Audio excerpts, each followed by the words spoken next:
ప్రభాస్ ప్రస్తుతం భారతీయ సినీ పరిశ్రమలో అత్యంత డిమాండ్ ఉన్న నటుల్లో ఒకడిగా నిలిచారు. ఆయన నటించిన బాహుబలి, సలార్ చిత్రాలు ప్రపంచవ్యాప్తంగా సంచలనం సృష్టించిన తర్వాత ప్రభాస్ పేరు పాన్ ఇండియా స్థాయిలో మారుమోగిపోయింది. ఈ నేపథ్యంలో బాలీవుడ్ నిర్మాణ సంస్థలు ప్రభాస్ తో సినిమాలు చేయడానికి ఆసక్తి చూపిస్తున్నాయి. టీ సిరీస్ సంస్థ ఇప్పటికే ప్రభాస్ తో ఆదిపురుష్ అనే సినిమా నిర్మించింది. ఈ చిత్రం బాక్సాఫీస్ వద్ద ఆశించిన విజయం సాధించకపోయినా టీ సిరీస్ ముందుగానే బిజినెస్ డీల్స్ క్లోజ్ చేసుకోవడంతో మంచి లాభాలు తీసుకొచ్చింది. దీంతో టీ సిరీస్ మరోసారి ప్రభాస్ తో సినిమా చేయాలని నిర్ణయించుకుంది. ముందుగానే ప్రభాస్ కు భారీ మొత్తంలో అడ్వాన్స్ ఇచ్చినట్లు సమాచారం. ప్రభాస్ కోసం ప్రస్తుతం కొన్ని కథలు సిద్ధం చేయించే పనిలో టీ సిరీస్ బిజీగా ఉంది. ఇందులో సిద్ధార్థ్ ఆనంద్ పేరు ప్రముఖంగా వినిపిస్తుంది. సిద్ధార్థ్ ఆనంద్ గతంలో వార్ సినిమాతో పెద్ద విజయాన్ని అందుకున్నాడు. వార్ తర్వాత ప్రభాస్ తో సినిమా చేయాలని అనుకున్న సిద్ధార్థ్ అప్పట్లో కుదరకపోయిన ప్రాజెక్ట్ ని ఇప్పుడు పునఃప్రారంభించేందుకు సిద్ధంగా ఉన్నట్లు టాక్ వస్తుంది. ప్రభాస్ ప్రస్తుతం ఇతర ప్రాజెక్టులతో బిజీగా ఉన్నాడు. కల్కి రిలీజ్ తర్వాత మారుతి దర్శకత్వంలో రాజా సాబ్ అనే సినిమాను పూర్తి చేయనున్నాడు. ఇక సందీప్ రెడ్డి వంగ దర్శకత్వంలో స్పిరిట్, హను రాఘవపూడిలతో ఒక పీరియాడిక్ డ్రామా చేయాల్సి ఉంది.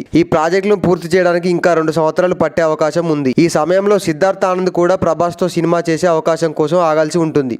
అయితే ఇందులో బలంగా వినిపిస్తున్న పేరు సిద్ధార్థ్ ఆనంద్. అతను ప్రభాస్ తో పనిచేయడానికి సిద్ధంగానే ఉన్నాడు. అయితే ఈ ప్రాజెక్ట్ పట్టాలెక్కాలంటే మరో 2 ఏళ్ల టైం పట్టవచ్చు. అందువల్ల ప్రభాస్ ఇతర కమిట్మెంట్లతో పూర్తి అవ్వగానే సిద్ధార్థ్ ఆనంద్ ప్రాజెక్ట్ పట్టాలెక్కుతుంది. ఈలోగా మరొక దర్శకుడు ప్రభాస్ తో టచ్ లోకి వస్తే ఆ సినిమాని టీ సిరీస్ లో చేసే అవకాశం కూడా ఉంది. తప్పనిసరిగా టీ సిరీస్ తో సినిమా మాత్రం ఖాయం.